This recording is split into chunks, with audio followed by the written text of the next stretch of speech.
Bonjour à tous et bienvenue aux experts. Comme chaque semaine, nous allons décortiquer l'actualité régionale, fédérale, européenne de la semaine.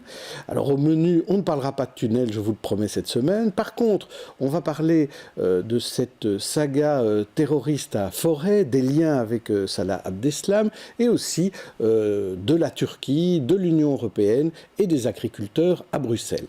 Nous passerons également nos deux invités politiques au scalpel avec nos chroniqueurs. Ils sont trois aujourd'hui, je vais vous les présenter. Tout d'abord, celui qui blogue l'Esprit de Sel et qui chronique dans Télépro, Marcel Sel, bonjour. Bonjour tout le monde. Elle est présente pour la première fois ici, elle dirige l'équipe bruxelloise de la DH, c'est Pauline de Glume. Bienvenue Pauline. Bonjour Jean-Jacques, bonjour tout le monde.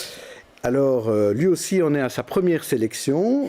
Il n'est pas footballeur, mais il est politologue à l'UCL, cofondateur du site Dardar. Bienvenue Vincent Laborderie. Bonjour.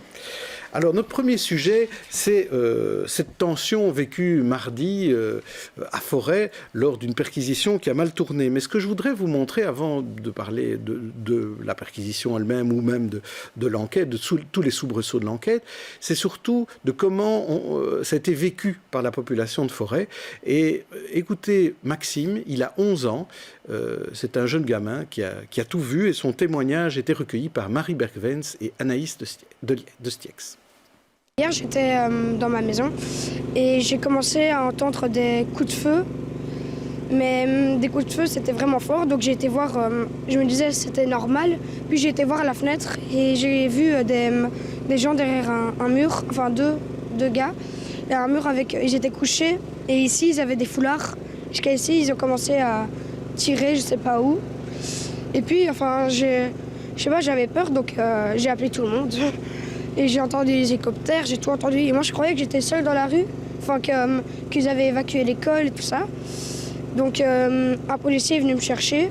Et voilà, mais j'ai fait des cauchemars cette nuit. Et voilà. Bah, ouais, ça va pas. J'ai mal au ventre, j'ai une boule au ventre, je me sens pas bien. Et alors, il y a une aide qui va être offerte, une aide de psychologue.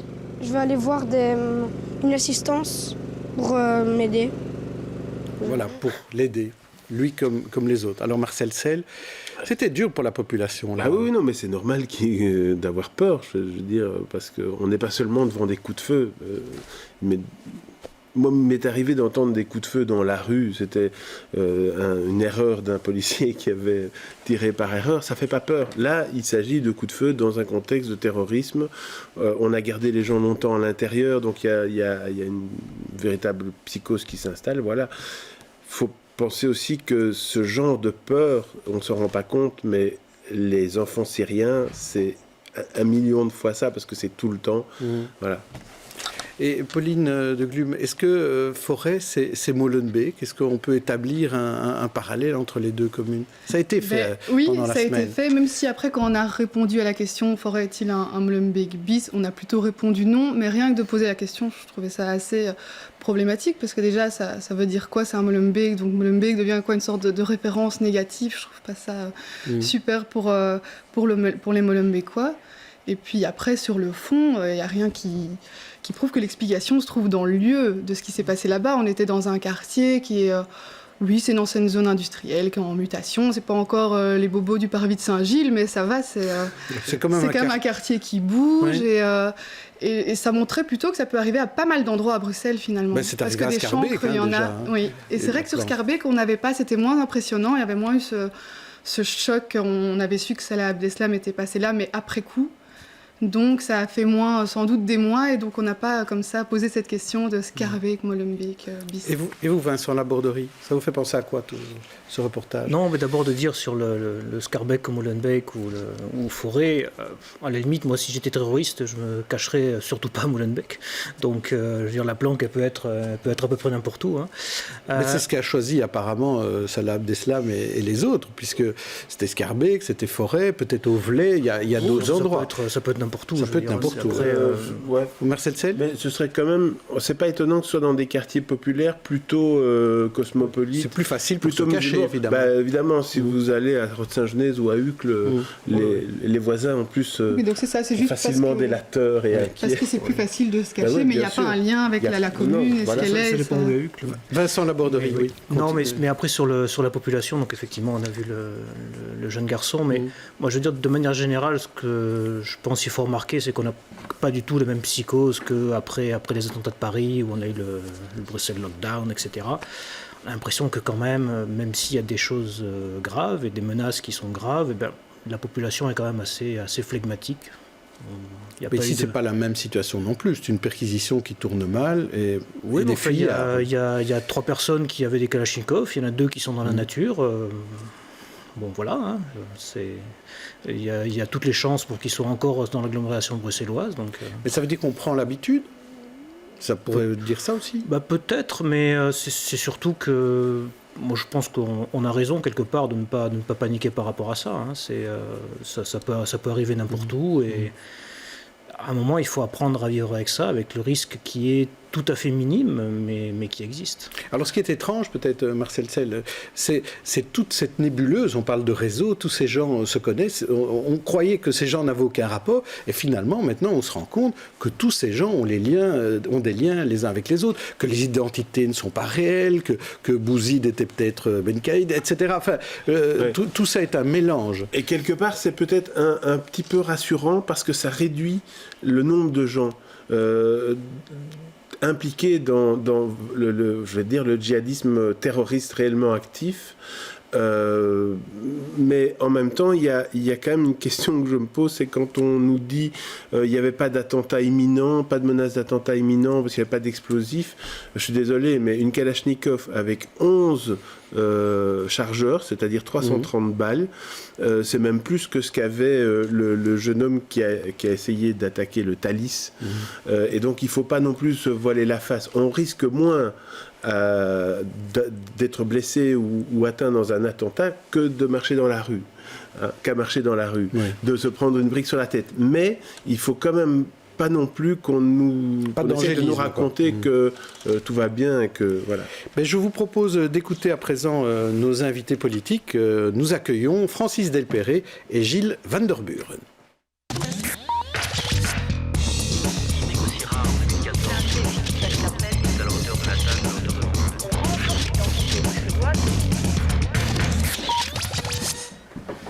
Voilà, je vous remercie d'être là tous les deux, Francis Delperrey, député fédéral CDH, et Gilles Van der Buren, député fédéral écolo. Merci tout spécialement, un petit message personnel à Gilles Van der Buren qui est venu comme ça au dernier moment pour remplacer Philippe Lamberts défaillant. Et donc merci à vous d'être venu. Avec plaisir, on fera mieux. Oui, parce qu'au moment où on enregistre cette émission, Philippe Lamberts est au Conseil européen. Bon, j'ai appris qu'il en faisait partie, mais donc c'est pour ça qu'il n'a pas pu être ici.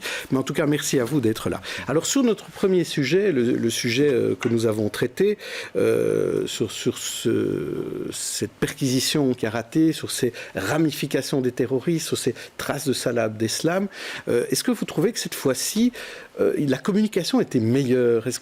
Parce que tout le monde s'est un peu dit c'est fantastique, le fédéral a dit la commune a bien travaillé, la commune a tressé des lauriers aussi au fédéral, il y a la police, et on a l'impression que les couacs de fin d'année ne sont plus revenus. Est-ce que c'est votre impression aussi, Francis Delperrey?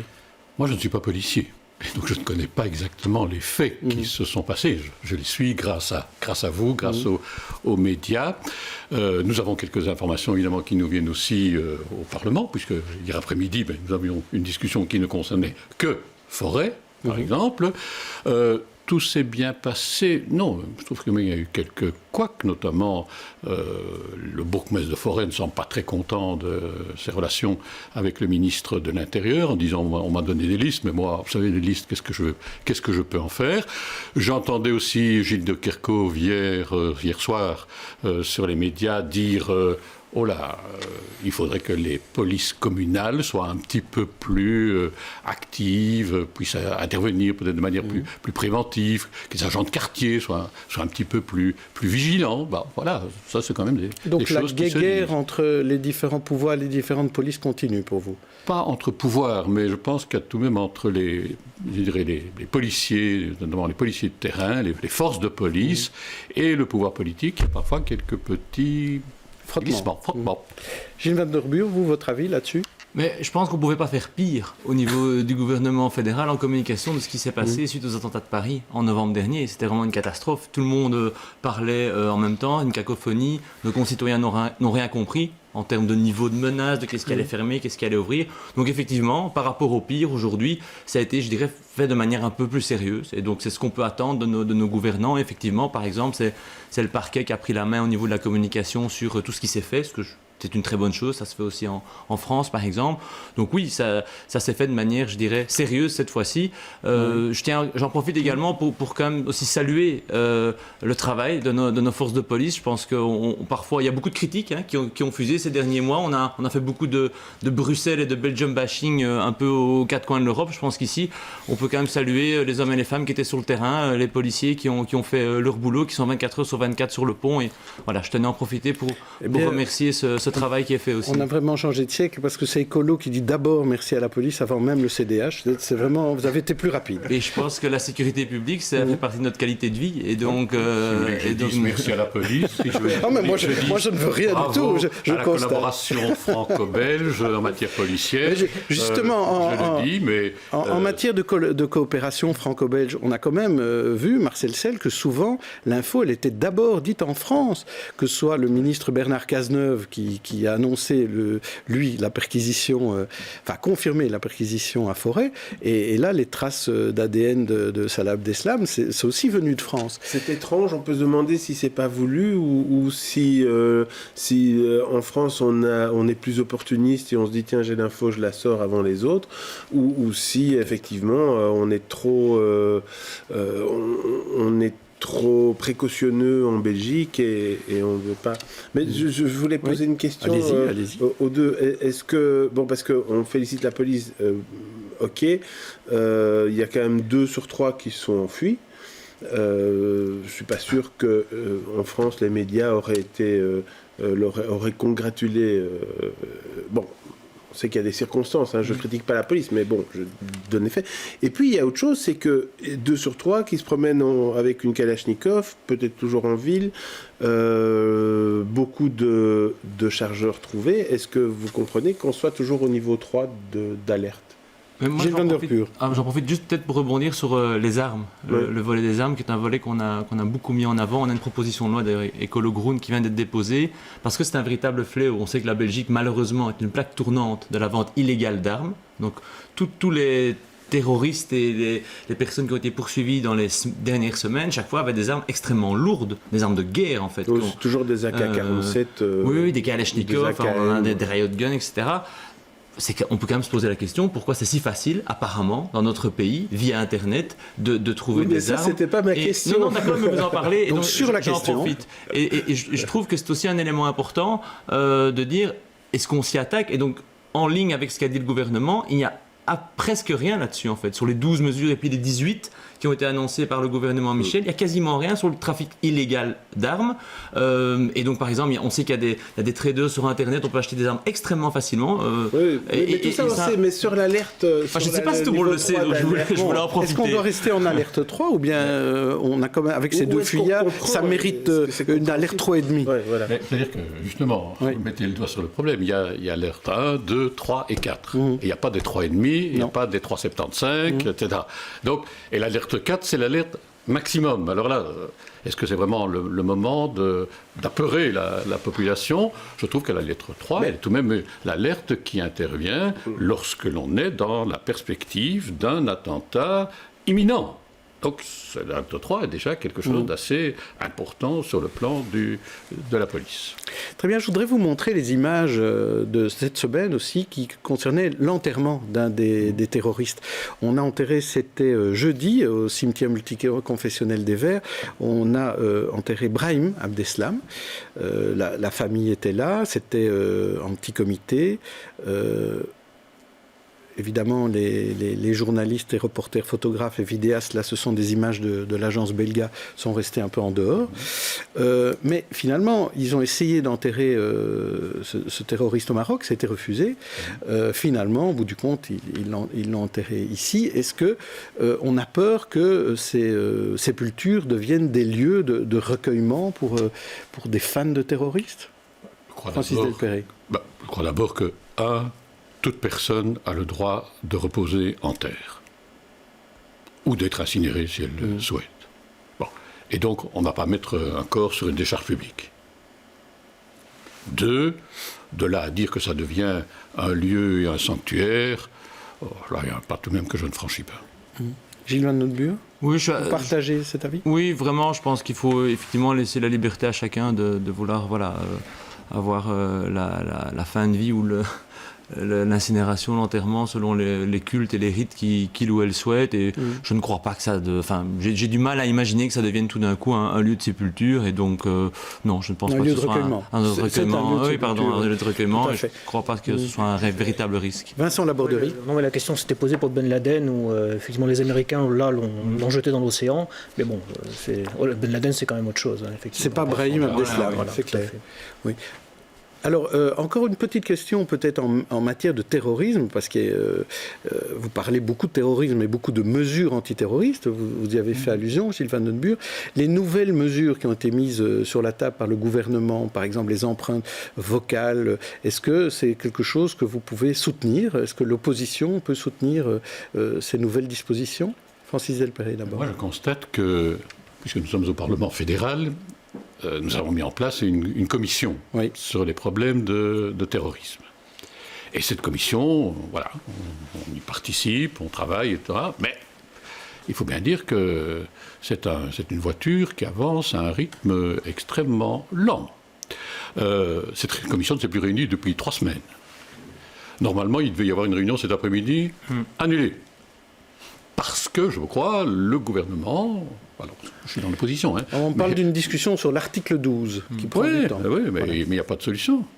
Actuellement. Parce que puis qu'elle a mobilité à Bruxelles, la commission. Alors, expliquez-nous. Francis Delperrey. Bien sûr, c'est pour ça qu'on vous invite. Hein, je ne serai pas...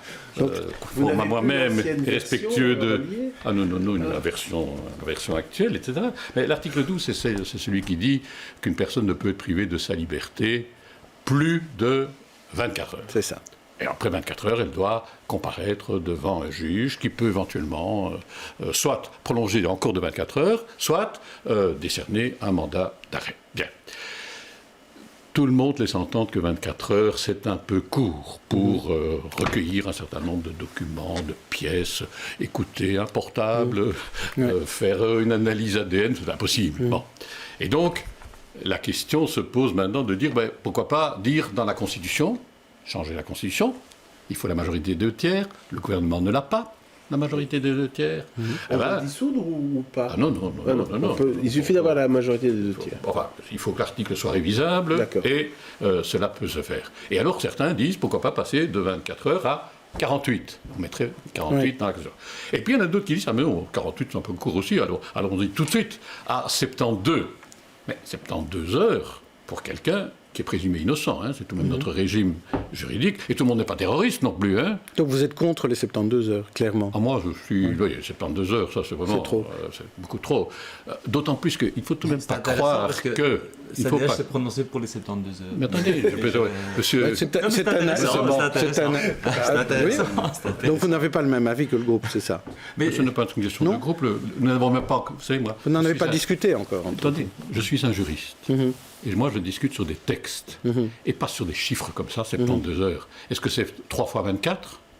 ou est-ce que c'est 72 en bloc? Oui, Vous comprenez qu'on est dans un système totalement différent.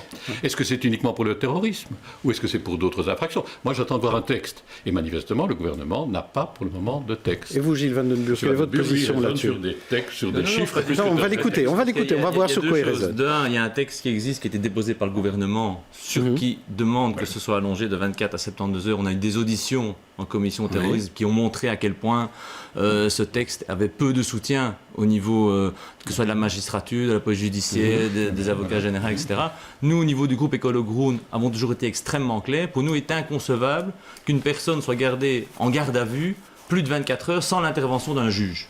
C'est le système actuel. Donc, tout à fait. Simplement, nous avons quand même fait une proposition aujourd'hui, donc ce n'est pas des textes ou des chiffres en l'air, il y a une proposition qui a été déposée à la Chambre qui demande de changer la Constitution de 24 à 48 heures pour tous les faits, donc pas uniquement le terrorisme, donc on est prêt à faire cette avancée-là, mais toujours dans la Constitution, nous demandons l'intervention d'un juge après 24 heures. Et ça, pour nous, c'est vraiment une condition très importante. Et je veux dire, donc on a une proposition le débat est sur la table, le débat est ouvert, oui. mais effectivement, la commission terrorisme, et là, il est certain qu'on ne s'est plus vu depuis 3 semaines, 1 mois, alors qu'on entend encore hier après-midi à la Chambre le Premier ministre, le ministre de l'Intérieur, le ministre de la Justice fait des grandes déclarations très musclées. Dans les faits, il n'y a pas grand-chose. La commission terrorisme est à l'arrêt. Très bien. Ça, je trouve que ça, c'est un point important de le signaler ici. Vous le suivez tous les deux. Cette commission est à l'arrêt. On va passer à un autre sujet. Une fois de plus, on a beaucoup parlé de Turquie cette semaine, d'Union européenne, de réfugiés. Et il y a eu une action spectaculaire d'Amnesty International en ouverture du sommet européen. Suivez-la, c'est un reportage d'Arnaud de Spiegelard et Jennifer Fuchs. 28 gilets de sauvetage pour autant d'États européens. Mais tellement plus de réfugiés encore pour qui l'Europe pourrait être ce gilet. Une Europe qui envisage de signer un accord donnant-donnant avec la Turquie pour limiter les entrées sur son territoire. Pour chaque réfugié renvoyé de Grèce en Turquie, il en reprendra un qui viendra en Europe. Autrement dit, pour un migrant irrégulier renvoyé en Turquie, l'Europe laisserait entrer un Syrien ayant obtenu son statut de réfugié. Pour Amnesty International, cet accord est tout simplement inacceptable. La Turquie ne veut pas accorder le statut de réfugié à des personnes qui ne sont pas européennes. Ça, c'est dans ses lois. Donc il faut commencer par changer ces lois avant même d'imaginer que l'on puisse renvoyer des réfugiés qui seraient en Grèce vers la Turquie. Donc ça, c'est la première chose. Deuxièmement, quand on constate le traitement qui est accordé à ces réfugiés syriens en Turquie, c'est abominable. 90% des 3 millions de réfugiés syriens qui se trouvent sur le territoire turc ne sont pas dans des camps, n'ont pas accès à des facilités de base. Et la moitié sont des enfants. Et donc ça montre à quel point les Turcs sont encore très très loin de respecter ce minimum des conventions de Genève avant qu'on puisse leur confier des réfugiés qui arriveraient chez eux. En cas de signature, la Turquie percevrait 6 milliards d'euros de l'Union européenne. Côté belge, le député Open VLD Guy Verhofstadt s'est encore formellement opposé à ce texte et il n'est pas le seul. La France, l'Autriche, la Hongrie ou encore la Bulgarie ont déjà émis de nombreuses réticences. Alors Vincent Laborderie, on a l'impression que tout se focalise davantage sur la Turquie elle-même que sur cette discussion sur les réfugiés. On met beaucoup en cause la Turquie et le système de ce pays. Oui, mais la Turquie est un sujet très sensible en Europe. C'est-à-dire que le premier accord qu'il y avait eu, c'était juste 2 semaines avant les élections régionales en France, et beaucoup de gens qui ont vu un rapport entre le score du Front National et le fait qu'on a dit que la Turquie allait entrer dans l'Union européenne. Donc la Turquie est un sujet très très sensible. Quand on parle des réfugiés, il faut aussi penser qu'il y a énormément de réfugiés qui sont au Liban, il y en a énormément aussi qui sont en Jordanie. Et on ne parle pas de ces pays-là tout simplement parce que les réfugiés qui sont au Liban ou en Jordanie n'ont aucune chance physiquement de rejoindre l'Union européenne par ça. Donc on s'occupe de la Turquie qui peut être un point de passage. Mais moi je voudrais réagir à 2 choses. C'est que la personne qui était interviewée là tout à fait raison sur les patron d'Amnesty, en fait, Philippe Hensmans. Je pense sur les conditions dans lesquelles sont les réfugiés là-bas en Turquie, et c'est peut-être sur ça qu'il faut travailler, peut-être en priorité. Et après, l'avantage d'un système tel qu'on met en place, qui a toutes les imperfections qu'on peut dénoncer, c'est que, quelque part, on décourage les réfugiés de traverser la mer, de faire appel aux passeurs, et donc on verra si ça se met en place, il faut que ça se mette en place, mais de donner le signal que, à la limite, le meilleur moyen de rejoindre l'Europe, c'est de rester en Turquie et de faire sa demande en Turquie. Voilà. Mais on est loin encore de ça. C'est ça l'objectif. Et politiquement, est-ce que ces négociations avec la Turquie, vous trouvez qu'on les a pris d'une bonne manière? Parce qu'il y a les gouvernements d'un côté, il y a les députés européens de l'autre. On sent qu'il y a quand même des grosses tensions. Tout le monde n'est pas sur la même longueur d'onde. Gilles Van den Burg, peut-être? Mais ces discussions aujourd'hui avec la Turquie sont en fait le résultat d'une faillite morale de l'Europe. C'est-à-dire qu'aujourd'hui, l'Union européenne, nous n'avons pas su nous mettre d'accord pour accueillir des réfugiés. Nous n'avons pas su, quelque part, suivre l'élan d'Angela Merkel, qui a quand même accueilli énormément, et on n'a pas su se mettre d'accord, on n'a pas su, il y a eu de la résistance, on n'a pas su se mettre d'accord entre nous, alors que, voilà, nous sommes quand même le continent des droits de l'homme, des Lumières, c'est tout à fait regrettable. Aujourd'hui, juste un simple calcul, quelques chiffres, si on imagine accueillir 1 million de réfugiés par an pendant 5 ans, ça fait 5 millions de personnes. L'Europe, aujourd'hui, c'est 500 millions d'habitants, ça fait 1%. 1% de la population qui à absorber dans notre continent européen. Je pense vraiment que c'est un défi que nous aurions dû relever et une ambition que l'Europe aurait dû avoir. Francis Delperret? Il y a des aspects négatifs et des aspects positifs. Je prends d'abord les aspects positifs. C'est qu'en fait, maintenant, le problème est tout de même pris au niveau de l'Europe. On avait dit pendant tout un temps, chacun va s'arranger dans son coin. Alors l'un met des barbelés, l'autre fait des contrôles aux frontières. L'Union européenne, maintenant, se saisit enfin de. On doit parler d'une seule voix. Elle a mis du temps pour le faire. Rejeter des dizaines de milliers de personnes qui vont être envoyées comme dans l'Exodus, des fois à 10 ou fois 100. Est-ce que c'est une résolution du problème, ça? Oui, non. Mais je ne dis pas que ce que fait l'Europe est bon, mais au moins, on prend le problème à son niveau, c'est-à-dire celui d'un continent. L'aspect négatif, évidemment, c'est qu'on est amené à négocier avec la Turquie, et la Turquie, les négociations sont en cours d'ailleurs. La Turquie, elle met ses conditions. Alors certains ont parlé de chantage, le Premier ministre a employé cette expression-là, d'autres disent que c'est une sorte d'arrangement de marchand de tapis, etc. Et la Turquie, évidemment, met sur la table son adhésion à l'Union européenne, la relance de ce genre de rapprochement au sein de l'Union européenne. Et je pense que du côté européen, il y a tout de même un certain nombre d'États, dont le nôtre, qui restent assez circonspects. Combien de Turcs aujourd'hui dans la Turquie? 90 millions de Turcs. S'ils rentrent dans l'Europe, c'est le plus grand pays d'Europe, avec l'Allemagne fédérale. Et ça donne à l'Europe une toute autre dimension, d'ailleurs. Une Europe qui est dans l'Asie mineure. Et si c'est la Turquie, pourquoi pas le Liban? Pourquoi pas la Syrie? Pourquoi pas le Maroc et la Tunisie? Israël, etc. Et bien, on peut rajouter l'Égypte. Et à ce moment-là, on est plus dans l'Europe des 28. Vous voulez dire, c'est comme on s'est ouvert vers l'Est, on pourrait très bien s'ouvrir vers le Sud. Mais on voit tout de même aujourd'hui les inconvénients et les difficultés de ces dilutions européennes. Quand on était 6, c'est il y a longtemps, quand on était 12, c'était difficile. C'était mieux avant. J'ai bien compris, l'Europe, c'était mieux avant. C'est ça que ça veut dire. C'est-à-dire qu'on change complètement de perspective. Je pense que plus fondamentalement, au lieu du c'était mieux avant, ou de savoir s'il faut parler aujourd'hui de l'adhésion ou non de la Turquie, je pense qu'il faut aussi voir... oui, c'est sur la table, mais plus fondamentalement, ce qui est aussi sur la table, c'est qu'on est en train de discuter avec aujourd'hui un pays, un gouvernement, M. Erdogan, qui n'est quand même pas le plus grand exemple de démocratie. C'est un régime quasi autoritaire. Il a été élu effectivement dans des conditions quand même que certains organismes remettent, serait très limite en termes de démocratie. Et donc on est forcé, parce que de nouveau on n'a pas su s'entendre entre nous Européens, à négocier avec aujourd'hui ce type de régime. Et je pense que c'est ça on a négocié avec Kadhafi avant aussi. C'était pas sur des sujets aussi fondamentaux que des sur les réfugiés aussi, quand même. De réfugiés. Vincent Laborderie. Non, mais pour répondre à Francis Delperret, de pourquoi la Turquie et pourquoi pas le Liban ou d'autres pays, tout simplement parce que la Turquie a une partie de son territoire qui est sur le continent européen. Et donc, historiquement. Mais c'est pas grave, ça. C'est pas grave. 10%, même pas 10%. Oui, mais c'est... le Liban doit bien avoir un château à Monaco. Non, ils n'ont rien du tout. Mais donc voilà, après, pour le sud ou l'est, c'est la limite, ça c'est très clair. Mais après, je pense que la question n'est pas de savoir si on va intégrer ou pas la Turquie. La question est de savoir est-ce qu'on ouvre des négociations. L'intégration de la Turquie, je ne sais pas si on verra ça de notre vivant. Là, je pense que c'est quelque chose de très très hypothétique. Mais il faut surtout voir, c'est une discussion vraiment globale et peut-être que Chypre va bloquer toute discussion parce qu'eux, ils ont un problème avec les Turcs à Chypre Nord, etc.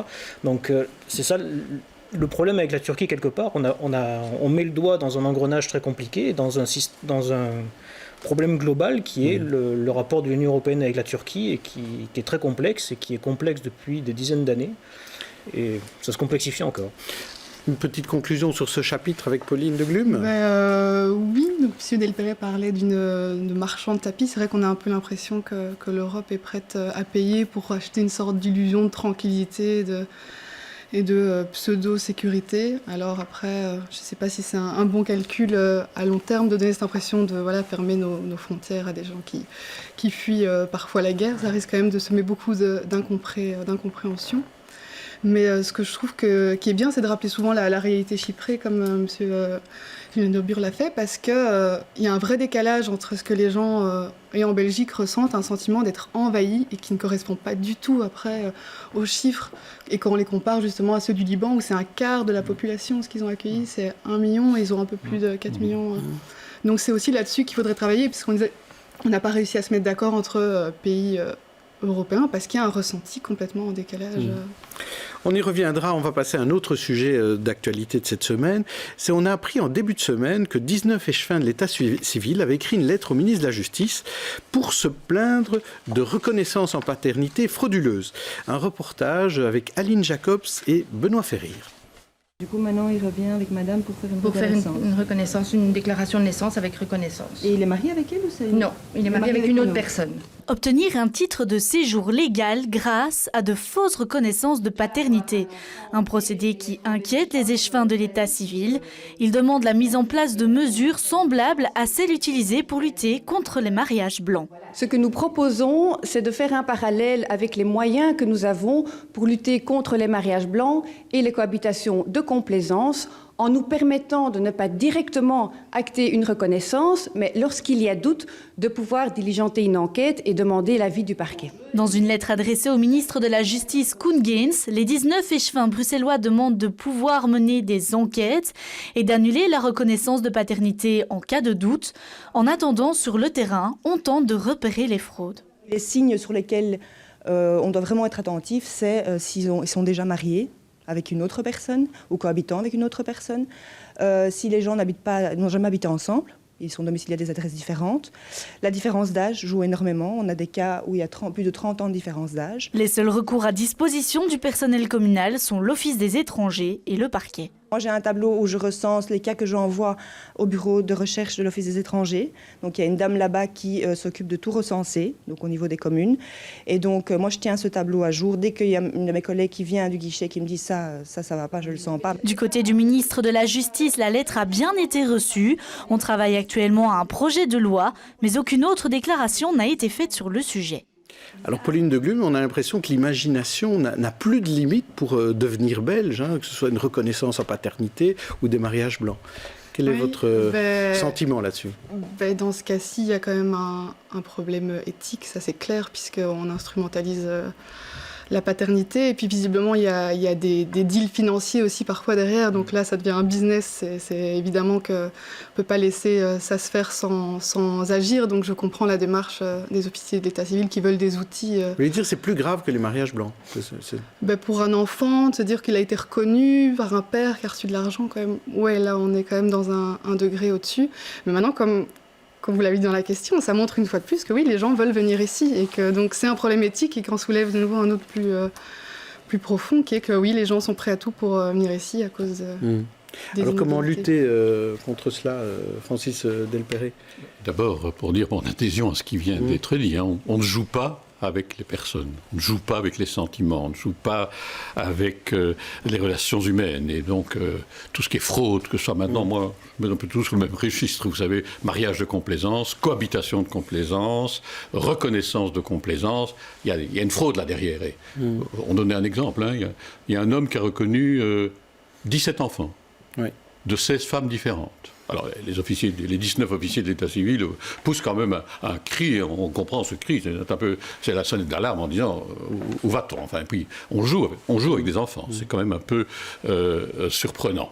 Et ce qui est bien, je trouve, dans la lettre des 19 officiers de l'état civil, Madame Van de Vivere-Leschwin de Jette s'est exprimée sur le... Ah, CDH, ben oui, voilà. C'est vous qui me le dites, très bien, et je le savais. C'est la réalité. Ce qui est bien dans la lettre que ses collègues ont établie, c'est qu'ils donnent tout de même des pistes de réflexion. Par exemple, dire, si vous voulez reconnaître, vous reconnaissez dans votre commune. Pas faire du shopping à travers toutes les communes bruxelloises. J'habite à Jette, et puis je vais reconnaître à Uccle, là, parce que personne ne connaît ma situation. C'est comme ça qu'on peut en reconnaître 16. L'agent de quartier, lui, ces deux-là, ils vivent pas ensemble. Mais on sait ça, là, on fait une enquête de voisinage, etc. Donc, dans la commune de résidence. Elle dit aussi... C'est un témoignage qu'on a entendu là. Le service administratif qui reçoit la personne, il y a des indices peut-être, des enquêtes administratives qui doivent être faites. Et s'il y a un doute, pourquoi pas envoyer le problème au parquet? Et le parquet fera les investigations nécessaires. Ouais. Alors les bébés sans papier, je crois que c'est vraiment un problème. On peut pas le bébé papier plutôt, c'est vraiment un problème. Un bébé papier pour que le père qui reconnaît l'enfant ait des papiers et un titre de séjour. Gilles Van den Buur, sur la même tout d'abord, il est clair que c'est inacceptable, aussi bien moralement qu'éthiquement, de se servir d'enfants pour que ce soit obtenir un permis de séjour, que ce soit pour obtenir une nationalité. Donc là, je dirais sur le plan des morales et des principes, il n'y a aucune discussion là-dessus. Par contre, c'est vrai qu'aujourd'hui, il y a une demande au ministre de légiférer. Donc simplement, attention à ne pas légiférer de manière trop rapide sur un sujet extrêmement sensible, où on sait très bien que légiférer dans la foulée de sujets sensibles, ce n'est jamais facile. Et donc, deux choses. Peut-être d'avoir une demande d'objectivation, de combien effectivement de cas on parle, en quelle mesure c'est un véritable fléau, et voilà, mettre des chiffres un petit peu autour de ce qui se passe. Il y a quand même 19 officiers de l'état civil de Bruxelles qui disent il y a une réalité. Il y a une réalité. C'est rare. Hein, objectivons-la, et alors après, là je rejoins ce qui a été dit, ce qu'on a vu dans le reportage, il y a déjà des personnes dans les communes qui font leur travail correctement, qui réfléchissent, qui se disent tiens, ici il y a quand même quelque chose d'extrêmement bizarre. Je pense qu'il faut partir de là et voir les demandes donc et les réactions. Donc vous soutiendrez tous les deux un texte dans ce sens quand tu passeras à la Chambre. Jugeant sur pièce, évidemment. Oui.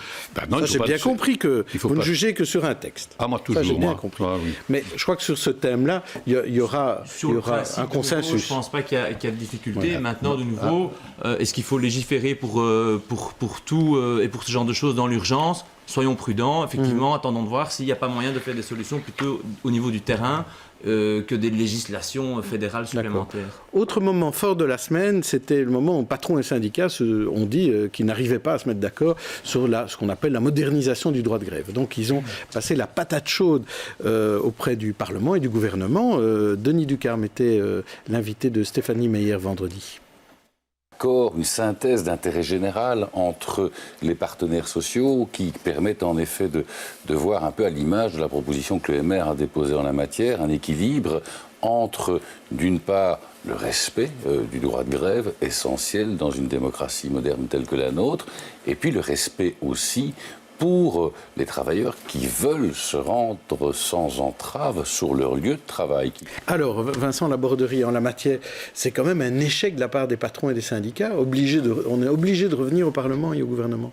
Oui, mais après, c'est pas forcément une surprise. C'est-à-dire que c'est quand même un sujet très très sensible pour les partenaires sociaux. On sait très bien ce que veulent les patrons et on sait très bien ce que veulent les syndicats par rapport au droit de grève, donc c'est pas quelque chose d'illogique.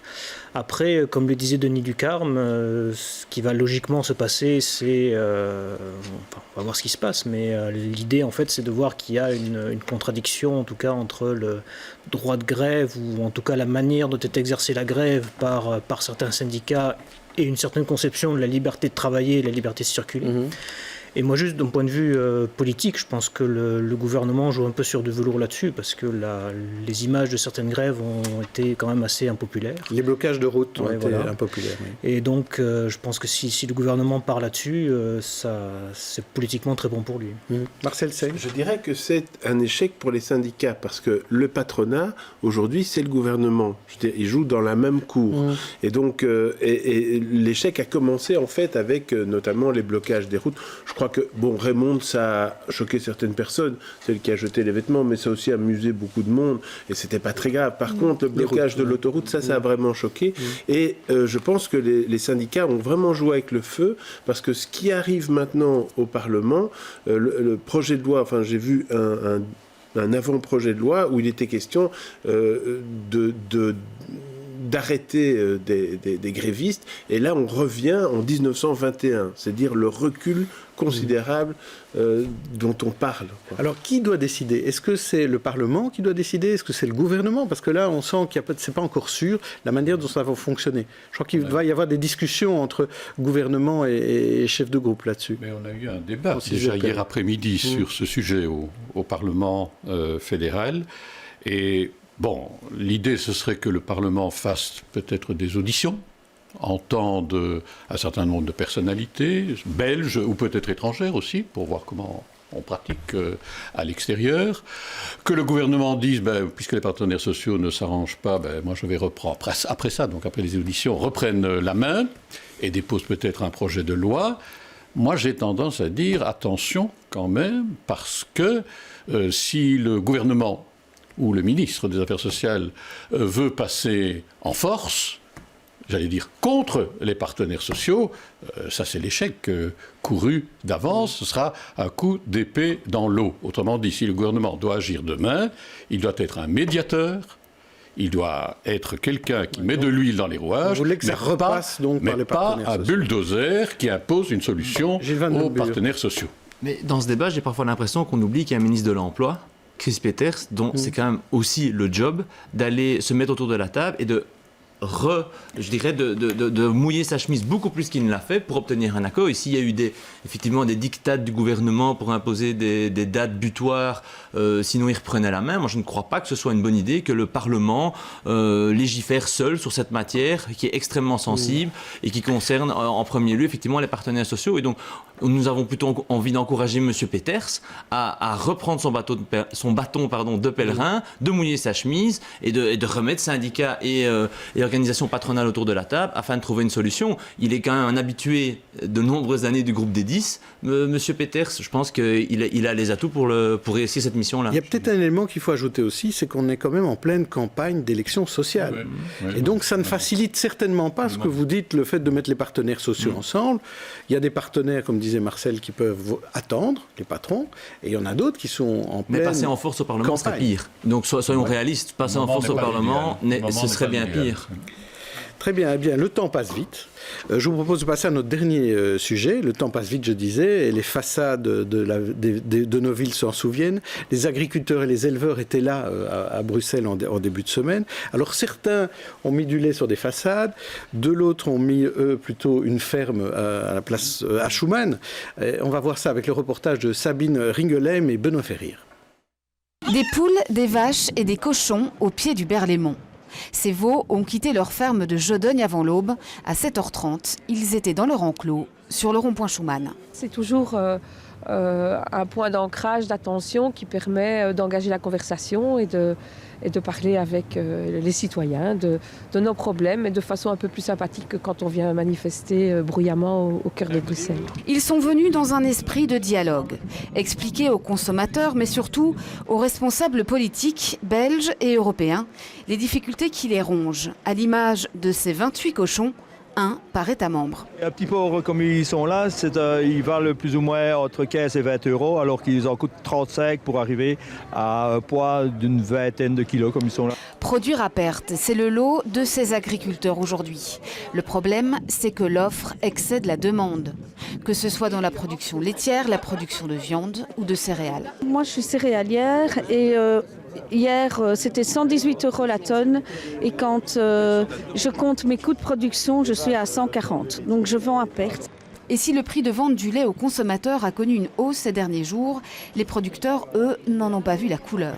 Alors qu'une réunion des ministres européens de l'agriculture a lieu aujourd'hui, ils demandent des mesures de régulation. Nous, ce qu'on demande, c'est un prix rémunérateur pour toutes les contraintes qu'on nous impose, pour tous les coûts que ça engendre, mais aussi on n'a pas envie d'avoir des aides. On en a eu. Ce qu'il faut, c'est des mesures structurelles, des mesures qui régulent le marché. Le relèvement des possibilités d'intervention des États membres va être à l'ordre du jour, comme on va pouvoir probablement anticiper certaines mesures de régulation du marché. Mais quelle sera l'ampleur de celle-ci? Ça, c'est tout le débat que nous allons avoir aujourd'hui toute la journée. Alors ça, c'était lundi.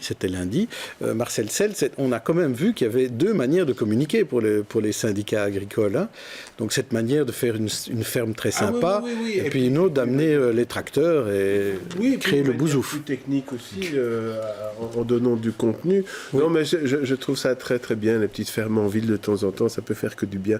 Je vais être totalement anti-expert sur cette affaire. Allez-y. Et dire, c'est quand même fou que depuis plusieurs décennies, en Europe, on n'arrive pas à nourrir les gens qui nous nourrissent, c'est-à-dire les agriculteurs.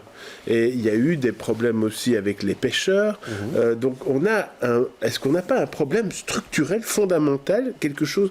je vais juste donner un chiffre, une comparaison. On utilise à l'étranger, donc hors de l'Europe, l'équivalent de la taille de l'Allemagne en terres agraires pour nous nourrir, sachant que la moitié de ces terres sont dans des endroits qui sont déjà en déficit d'eau. Donc on va exploiter... Tout le monde a bien compris. Donc, en tout cas, l'idée, c'est de se dire comment résoudre cette problématique. Nous avons besoin de beaucoup de choses à l'extérieur, et on a nos agriculteurs qui se plaignent. C'est une espèce de paradoxe. Est-ce qu'on ne doit pas être un peu plus protectionniste? Voilà, je vais le dire comme ça. Je ne suis pas non plus un expert de questions agricoles, vous vous en doutez, mais quand j'entends votre... interviewé qui dit « moi je travaille, je produis et finalement je travaille à perte », c'est pas tenable. Hein. On va vers une explosion. S'il n'y a pas, comme on dit parfois, après l'exception culturelle, une sorte d'exception agricole. Si on applique simplement les règles du marché au niveau européen, on va à une explosion totale sur le plan... Oui, on a toujours subsidié le secteur agricole. Oui, mais... Donc je dis, c'est pas comme si on découvrait tout d'un coup quelque chose. Ce n'est pas qu'on a subsidié les marchés agricoles, ce qu'il y a surtout, c'est qu'on a supprimé les quotas laitiers. Et les agriculteurs, qu'est-ce qu'ils demandent? Qu'est-ce qu'ils demandaient il y a quelques jours à Bruxelles? Ils demandaient simplement de pouvoir se mettre d'accord sur la production d'une certaine quantité de lait avec la détermination d'un certain prix. Ça n'est tout de même pas chinois. Qu'est-ce que l'Europe répond? Qu'est-ce qu'elle a dit le 14 mars? Elle a dit, au fond, on peut donner des aides d'État en matière agricole. Autrement dit, elle renationalise une matière qui était vraiment une matière européenne au premier degré. Donc on détricote l'Europe. On détricote l'Europe. Gilles Van den Buur. Ce qui est fondamental pour justement apporter des réponses structurelles dans ce débat qui est très important, parce que là je rejoins ce qu'on vient de voir dans le reportage avec des hommes et des femmes nouveaux qui ont déjà dur. C'est un métier franchement difficile, agriculteurs, et qui ne savent pas effectivement avoir un prix juste pour leur production. C'est vraiment c'est tout à fait dramatique. Mais structurellement, il faut trouver des réponses structurelles. Donc nous plaidons depuis, je dirais, de nombreuses années pour qu'on change le modèle agricole et même au niveau de la PAC, de la politique agricole commune. Aujourd'hui, on est dans un modèle agricole hyper industrialisé où c'est la course à la productivité, à la production à très grande échelle, et on voit que ce système est à bout de souffle et ne parvient plus à soutenir la filière. Et donc ce que nous plaidons pour on revienne à une agriculture plus locale, plus paysanne, qui se fasse aussi plus proche de nos contrées, qu'on aille aussi davantage aussi consommer. C'est aussi un appel aux consommateurs, en circuit court, proche de chez soi. C'est ça la clé. Quand on entend aussi les syndicats agricoles, ils plaident pour ce genre de solutions et de changement de modèle. Et donc structurellement, à moyen et long terme, il faut aller vers un changement de modèle agricole et industriel. Alors messieurs, on a un petit peu de temps. Je voudrais qu'on passe à une rubrique qu'on ne fait pas à chaque fois. Ça s'appelle la question à 100 balles. Et c'est Vincent Laborderie qui va la poser. Vous avez 2 députés fédéraux face à vous. Vincent, profitez-en. Mais oui, ça tombe très bien. Moi, je voulais vous poser une question sur la question de la levée de l'immunité parlementaire d'Alain Matteau. Donc on a vu que la commission a travaillé de ce point de vue-là, et puis qu'elle a rendu un rapport qui manifestement, apparemment, préconise de ne pas lever l'immunité parlementaire. Moi, je voulais d'abord savoir ce que vous pensez sur sur le fond de l'affaire. Est-ce qu'on doit laisser la justice travailler ou est-ce qu'on doit soustraire cette histoire à la justice? Et puis d'un point de vue plus politique, votre avis sur la NVA qui en fait a fait tout son marketing politique depuis des années en expliquant que la Wallonie est corrompue, avec le PS corrompu en Wallonie, et qui aujourd'hui à la limite a une occasion de montrer d'aller jusqu'au bout des choses et finalement apparemment protège Alain Matteau.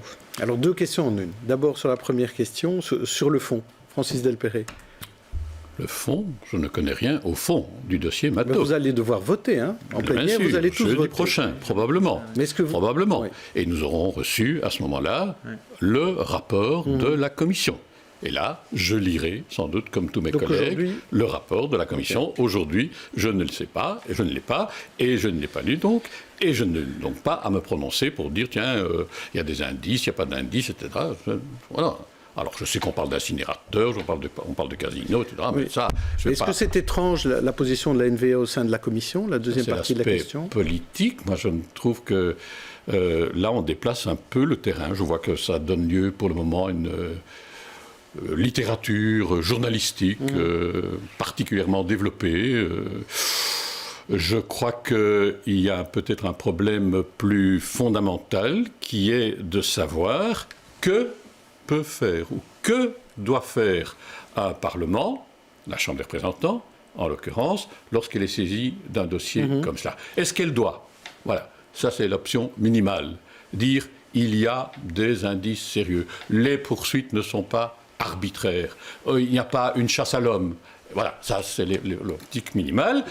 Il y a une optique maximale qui est parfois développée par certains de nos collègues et qui consiste à dire « Ah non, mais moi maintenant je vais regarder le dossier. Est-ce que cette instruction a été faite convenablement? Est-ce qu'il y a eu des auditions? Est-ce qu'on n'a pas oublié de faire ceci, etc. » Et vous, là, vous êtes dans quel groupe? Vous êtes dans le premier groupe? Je suis manifestement dans le premier groupe parce que moi, je ne suis pas Sherlock Holmes. Et vous, Gilles Van den Burg, est-ce que vous êtes Sherlock Holmes? Non, je ne suis pas Sherlock Holmes, mais ce que je pense, deux choses dans ce débat. Effectivement, sur le fond, on ne s'est pas jugé, puisqu'en plus, nos partis ne sont pas représentés au sein de la commission qui traite du... Donc, on n'a pas du tout accès au dossier encore d'ici. Donc, sur le fond, sur la forme, je dirais que ce que moi, je remarque quand je lis essentiellement la presse à ce sujet-là, puisque nous, on n'a pas d'informations première main, c'est qu'effectivement, on a l'impression que ce sont les parlementaires qui vont juger un autre parlementaire, alors que c'est pas ça. On statue sur, effectivement, ce qui vient d'être dit. Voilà, est-ce qu'il y a eu un acharnement ou pas? Est-ce qu'on peut considérer que la justice ou pas a fait son travail comme il fallait? Et donc, ça justifie que le parlementaire puisse aller devant en fait les juges, c'est ça. On ne va pas voter ni raisonner sur le fait que telle ou telle personne en refusant la levée d'immunité, finalement là on bloque la justice. C'est une décision qui quand même a de fortes conséquences. Et qui n'est pas forcément favorable à Alain Matteau, je veux dire, parce que ça veut dire qu'il ne sera pas lavé de tout soupçon. Et c'est quand même tendre les bâtons pour se faire battre. Moi, j'imagine déjà la réaction du PTB ou du Vlaams Belang si jamais c'est ça qui est voté. Voilà, après, on pourra toujours les taxer de populisme et d'antipolitisme, mais c'est quand même pour pour la population, je rejoins tout à fait Vincent Laborderie, pour la population, il a été, non seulement il est encore plus probablement coupable, mais en plus il a été lavé par ses pairs.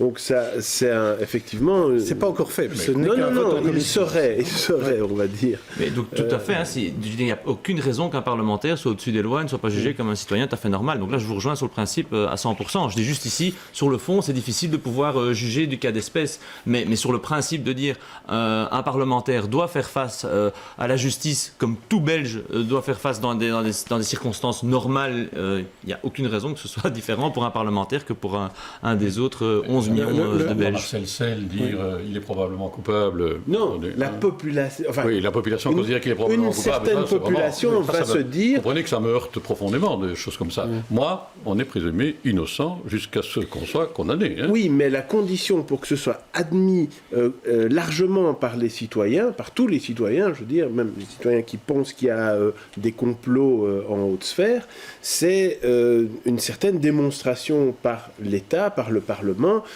d'une légitimité, notamment dans... Là, il faudra qu'on comprenne bien pourquoi on aurait gardé son immunité. Il faudrait étayer cette décision. Voilà, je crois que c'est ça. Bien sûr. Et en rappelant tout de même toujours que l'immunité n'est pas prévue au profit d'une personne. L'immunité, c'est prévu au profit de l'institution. C'est pour que l'institution fonctionne convenablement que ce régime particulier est établi. On va en venir au coup de cœur de nos chroniqueurs, mais juste avant, j'ai une devinette pour vous, messieurs et madame. Est-ce que vous connaissez le point commun entre Cyril Hanouna et Charles Michel ? Je savais qu'il y aurait un effet de surprise. Non, c'est pas ça. En fait, tous les deux ont offert le même cadeau de fin d'année. L'un à son personnel, donc de son équipe de production, Cyril Hanouna, et l'autre aux journalistes lors des vœux du Premier ministre. Ils ont tous les deux offert un chargeur pour GSM, un chargeur mobile, ce qui est très utile, hein, c'est vraiment très très bien. Et tous les deux en justifiant de la même manière, en disant comme ça, vous serez joignable partout. Ah oui. C'était pas la nouille. Super cadeau. Eh bien, on passe maintenant donc à nos coups de cœur avec Marcel Sel d'abord. Eh bien, moi, c'est fixmystreet.brussels. Ça existe depuis longtemps, mais ça m'a paru utile, ne fût-ce que cette semaine, parce qu'on a fait des travaux dans ma rue.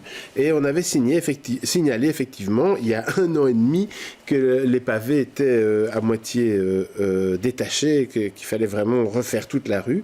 Eh bien, ça a fonctionné, ça a mis un peu plus d'1 an, mais voilà, on a réparé ma rue. Il faut savoir qu'au cours des 30 derniers jours, il y a eu près de 600 signalements, 350 sont déjà en cours de réparation et 150 sont déjà réparés.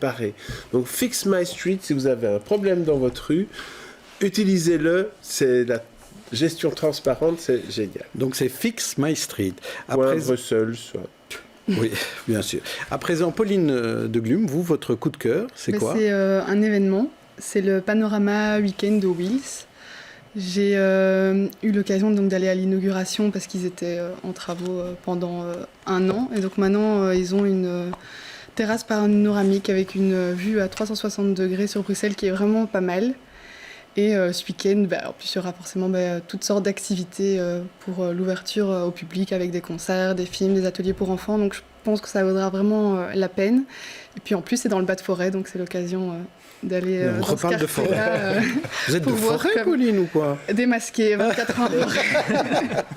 Vincent Laborderie, ça va être à vous maintenant. Oui. Vous avez choisi un site qui s'appelle Objectif. Oui, l'ASBL Objectif, qui en fait... Donc l'objectif de cette ASBL, c'est en fait une aide pour les étrangers qui vivent en Belgique et qui veulent devenir belges. J'ai expérimenté ça moi-même il y a quelques années, le fait de devenir belge, et c'est quelque chose d'assez complexe en fait. Alors on a beaucoup critiqué la nouvelle mouture du code de la nationalité qui a été réformé, on a critiqué ça en disant que c'est avec des critères très stricts. Moi, la principale critique, c'est que c'est très très compliqué à comprendre et de savoir quels sont les critères qui sont vraiment importants et lesquels sont nécessaires ou juste complémentaires. Et l'avantage de ce site, c'est que vous avez un outil qui en fait est il y a un questionnaire à un moment qui vous demande votre situation, qui vous dit vous êtes éligible ou pas éligible, avec quel article, etc. Et donc c'est assez bien fait. Ils font aussi des permanences à Bruxelles.